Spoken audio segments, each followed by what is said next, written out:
Hello, I am the Reverend Andy Buttress. I am the minister of Bridge Church, and we meet here in the St Nicholas Centre, and I want to warmly welcome you to the Hopes and Fears event today. Perhaps I could ask you whether you have ever been in a really dark place. I mean by that possibly a cave, or perhaps a tunnel. I can remember being in a tunnel once. It was part of a canal, and the barges would go through this tunnel, and there was a walkway next to the actual water. And as you went through this tunnel, it was so dark that you couldn't see your hand in front of your face. There was water dripping from the low roof. The actual path was uneven, and there was only a rail stopping you from actually falling into the canal. And it was really black, and you had to walk. You just had to walk forwards. And as you walked forwards, you gradually saw the light at the end of the tunnel. And as you walked forward, that light, initially a pinprick, got bigger and bigger. Maybe that is just a little picture of what it's felt like for you or for people you have known in 2020 with the COVID-19 pandemic. It has felt like walking through a dark tunnel.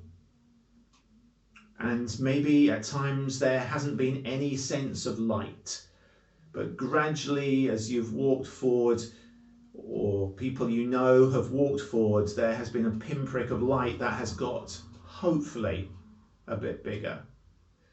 And this time is a time perhaps to reflect on the year, on your feelings, on other people's feelings, perhaps of fear, disappointment, sadness, things not working out the way you had have hoped they'd have worked out. And this is a time to bring people to the front of your minds, to pray for them perhaps, and to think about the future as well, your fears, your hopes. Whatever your year has been like, whatever your friends and family, whatever their year has been like, I just want to remind you perhaps of one verse that's in the Bible. And it says this: "The light shines in the darkness, and the darkness has not put it out." Whatever your circumstances, there is a light at the end of the tunnel.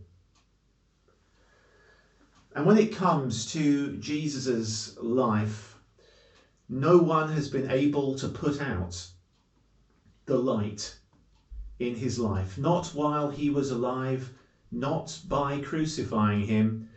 Jesus is alive and he is with us now.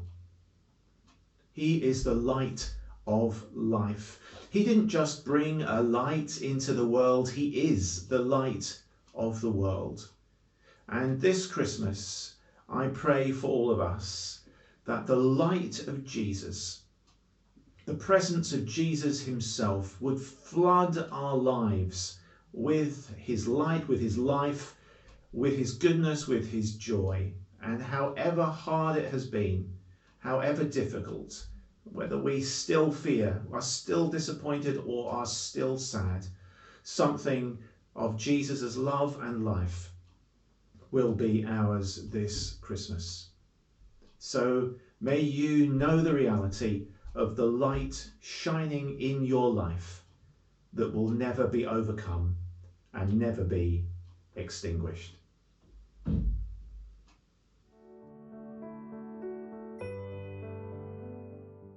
everybody. Hi, Kieran and Tammy and Vicky and Ruben. And I'm Alex. And it's a really big welcome from us. Some of us are from Bridge Church in Ipswich and some of us aren't. And we just thought it'd be nice just to have a sort of chat together about what Christmas feels like for us. And I was watching Boris Johnson at lunchtime on the news, and then also just doing quite a few Christmassy things myself. I was icing my Christmas cake and getting a few things ready to do last minute shopping tomorrow. And it just got me thinking about how we, in lots of ways, society kind of gives us a blueprint for Christmas, which is it's got to be perfect, it's got to be the best, it's got to be shiny, it's got to be glittery. Most of the time, it's got to be quite expensive as well. And actually this year, probably for the first time really in my lifetime, we've been put under quite a few limits in terms of Christmas, and I think it's made all of us maybe think about Christmas a little bit differently. So I was going to just ask a couple of you about how Christmas is feeling for you. And Vicky, I just wondered if you could talk a little bit about how the year's been, and maybe how Christmas might be looking for you and your family. That's going to be really strange. It's going to be the first year that I won't be with my mum for Christmas because of the bubbles. At the moment, we're living with my mum because of her vulnerabilities and just so we can support her here. Mm-hmm. Which means, unfortunately, we've obviously not been able to see anything of Jackie, or not very much of Jackie and Wayne, or Callum and Tammy. So we're going to spend Christmas with them, which will be lovely, but it'll be strange to not be with my family for the whole Christmas period. But it'll be nice on the other hand, for the other side of the family to see the children and spend some time with us, some quality time, and us with them as well, because it's really strange not seeing everybody so often. We're normally quite a close-knit little family, both sides of the family, and it's been really strange not having each other or just come around for dinner or anything like that as often as we would normally. Yeah, so kind of in order to keep your mum safe, it's kind of meaning that you're not able to see that side of your family over the Christmas time, which must feel hard, Vicky. Yeah, it certainly is. Yeah, and obviously keep mum safe with Reggie as well. We can't go and just meet up and see his friends all the time. I have to really think and be careful about where I go. And so Reggie's your little boy, yeah? Yeah, he's our little boy. He's 15 months old. And the same with Gracie, Ross's little girl, who's 8. We have to be careful because she again comes from Essex, so that's another factor that we have to bear in mind with mum. We just have to try and minimise the risks as much as possible to make it as safe as possible for her more than anyone. Yeah. And how do you think that feels for your mum? Does she say? My mum's mind us talking about. She's in the room as well, but no, I think mum feels sort of bad in a way that when I worry about taking Reggie, especially if we have to go to appointments and things like that, she doesn't want us to miss out on things. And the same with us sort of staying here, but to not break the rules, we had to move in with mum and dad, and she feels bad that we're not having our own space, our own time, but our priority is to make sure that mum's okay and to keep her as safe as possible. Yeah, it was a really big thing for you, and I really admire your kind of decision to up and move out of your own space and into another space for that period of time, but also that kind of those hard decisions that you're having to make at Christmas time as well. And it's horrible having to choose, because it's just not fair. You almost feel like you've got to choose and someone's not going to be happy, but I think we've done it the fairest way possible, so everyone understands. Sounds like you have, Vicky. And Ruben, it's been a funny year for your family, hasn't it? Do you want to say a little bit about how it's been for you? Yeah, it's definitely been different with school and everything closing. That was definitely a bit of a shock, and definitely had to adjust. So to trying to do school on the computer and with our Wi-Fi, that was pretty difficult. But yeah, it was all right in the end. It was quite difficult to get up in the morning, but it was quite nice knowing I didn't really have to. And it was also it was all right knowing I could just get my schoolwork done, and then I had the rest of the day to do what I really wanted. So school-wise, it hasn't been too bad. Of course, you couldn't see anyone for quite a long time. that wasn't too bad for me, but I feel like Alice, who was more used to going out and seeing her friends, and you know, she's more of a sociable person, that was a bit different for her. And with her going to like uni, that was definitely different. I think that was delayed from when she was supposed to go. She went later than she would normally, and obviously she hasn't been able to like, she didn't have Freshers Week, and all her seminars have been online. She hasn't had any in person, and she's it was a bit of a struggle for her to come home as well, because she had to come all the way from Newcastle. But yeah, and then coming home, the people who brought her home are like family friends who also have a daughter in Newcastle, and they had to do the trip from Ipswich to Newcastle and back again all in one day, because they couldn't stay up there, so it's in like tier 3. And she actually got coronavirus while she was up there. Alice did, yeah. Yeah, her whole flat did, and so they were all in self-isolation for 2 weeks together. And she definitely like felt the effect. She was definitely like sore throat, headaches, you know, quite ill. But I don't think I think she was okay, and you know, she was keeping her head up and getting on with some schoolwork here and there, and just trying to do the best she could while she was doing in self-isolation. Sorry, but yeah.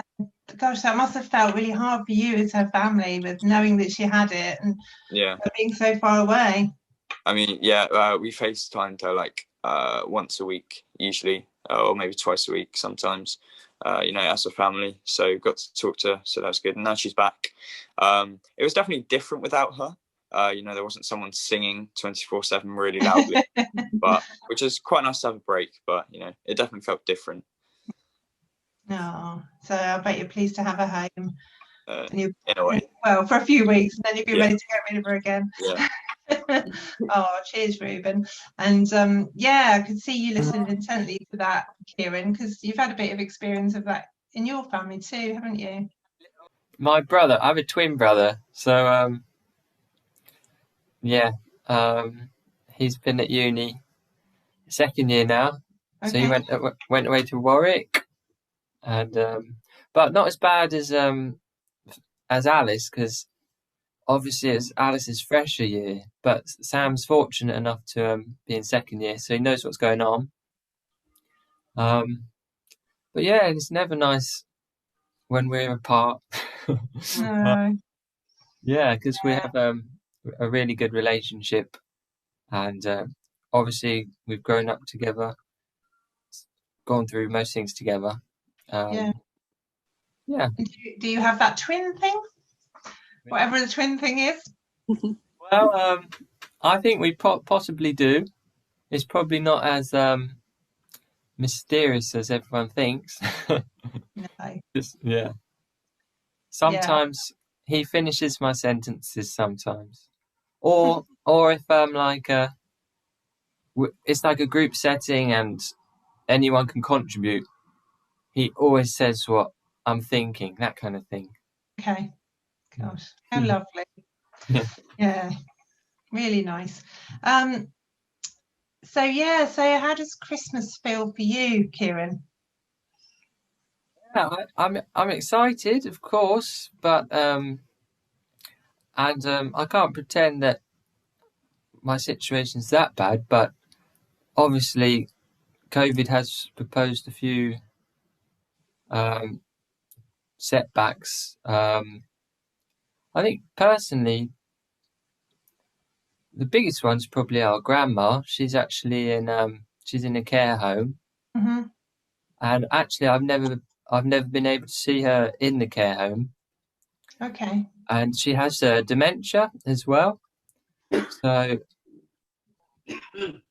every time we go, we kind of hope she recognises us, but we can't really like have that contact because we have to call, and she looks at us through a window, and I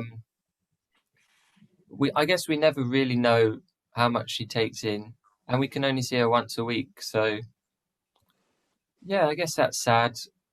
That must feel hard, and that kind of when you know that as the time ticks, she's going to remember less and less, that you know you're losing that precious time, aren't you? Every day is precious, I guess. Yeah, as you said, you never know. You never know when the last day is, and it's a bit. I don't think ironic's the right word. I'm not sure what the right word is, but the elderly people are living in isolation, which is kind of not living to the full, but they don't know when their time is, and it's just a really big sadness. Yeah. Yeah, so I can hear that, definitely. Yeah. Thank you, Kieran. But Tammy, you're sitting there really quietly listening away to everybody. And I know a little bit about your situation, but I wondered if you wanted just to share with the rest of the group who might not know some of what you live with on a daily basis.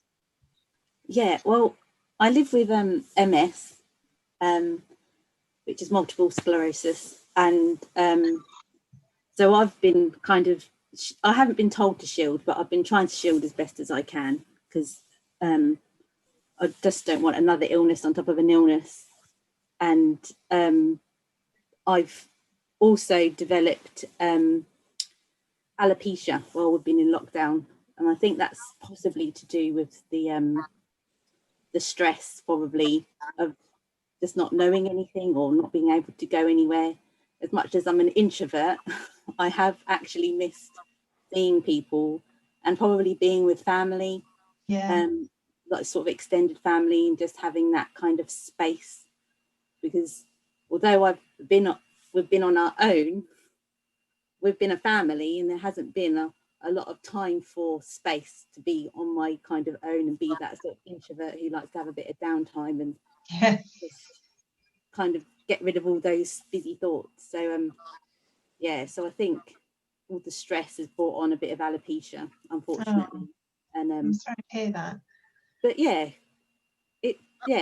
so it's been difficult, and probably sort of feeling a bit borderline depression, so low mood probably as well. Yeah. And I think that's just the stress and sort of not being able to talk to people how you want to talk to people. So yeah, we've been in contact via Zoom, and you know, my dad's side of the family sort of did a few quizzes, and we've done quizzes with Vicky's side of the family, and that's all been good, but at the same time it's like it's not the same. There's just something missing. You just want to be in the room with the people rather than through a dodgy Wi-Fi and sort of cutting out every 5 minutes or freezing. So yeah, I found it quite difficult. Yeah, I know. And I guess low mood it sort of goes with the kind of MS anyway, doesn't it? Yeah. I'm thinking back to my nursing days. I know a little bit about it, but yeah, must be just made even worse by, as you say, that kind of separation from people you love, but equally not being able to get space because you're homeschooling your kids and all the other things that COVID has thrown at us. Yeah. So I wonder, are there sort of things that you that really help you to hold on? There's sort of things that keep you going when you're feeling low, or when you're feeling worried about anything. What about you, Ruben? There are things that kind of steady your ship? I don't really know. I mean, I have a lot of friends I can talk to about stuff. Yeah. A lot at church, some out. I have my family. I have, and like different things, like, so gyms are open and I go to gym. That really helps improve my mood. Doing things I enjoy, really. Cool. Excellent. What about you, Vicky? I think Reggie's the highlight of us, to be honest. He brightens up every single day. Oh, tell us a little bit about Reggie. Oh, I don't even know where to start. He's the cheekiest monkey I think I've ever met. He's such a little character, and he's just started walking and toddling around now, and he's just so entertaining. He's just really cheeky. He's definitely that's from Ross. He gets that from Ross 100%. Which is worrying. Yeah, but I guess that really helps. it really helps, I guess, to yeah, you're sort of almost seeing Christmas through somebody else's eyes, aren't you? Sometimes I know as an adult we can easily get overwhelmed with the kind of, oh, I must do this and I must cook that and I must buy this. And I just remember when my kids were little, just the joy of Christmas that they experience. And yeah, so he's definitely a big joy.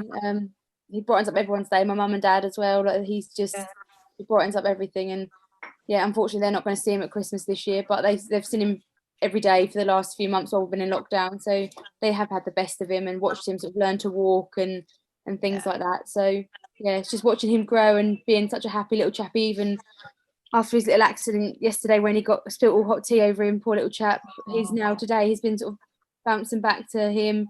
It's just amazing. He just brightens me up every single day.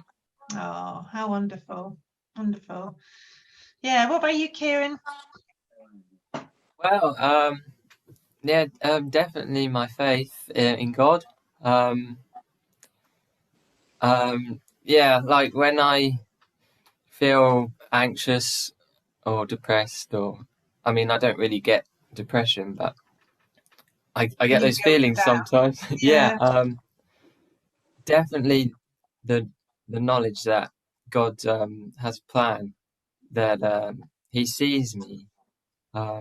There's a Bible verse I love, and it says, "We have this hope as an anchor for our soul," and just this idea that God is an anchor is very comforting, and yeah, just having that father figure that you can trust, because however bad it gets, there's always something to fall back on. And yeah, I mean, I don't know what I'd do without that. No. So very, very grateful for that faith. Cool. Yeah. Excellent. Yeah, I love that. I've got a real little picture in my mind of an anchor for my soul. I'm gonna take that away from tonight. Thank you. What about you, Tam? I guess I probably just write things down. So if I'm feeling a bit low or just want to sort of dump things out of my mind, I sort of have a little writing session. And I don't always mean them. I just want them to get out of me so that I don't kind of dwell and kind of keep thinking the same thing over and over again. So I often sort of just have a little chat to myself and write it all down, or have a go at somebody. And it's never going to go to that person, but it's just nice to just think it and put it down on paper and then just forget about it. So yeah, that's how I sort of move on from a low mood or a sort of an angry moment. Brilliant. Thanks, guys, for joining us on this Zoom meeting. We're spending a lot of time on Zoom this year, aren't we? And probably the last thing you wanted to do of an evening was come and chat to me. But it's been really lovely to hear how your years have been and some of the challenges that you've had to overcome and some of the challenges that you're living with, and different ways that you cope with those. So wishing you all a really, really happy Christmas and look forward to seeing you soon. Take care. Thank you. Thanks, Alex. Take care, everybody.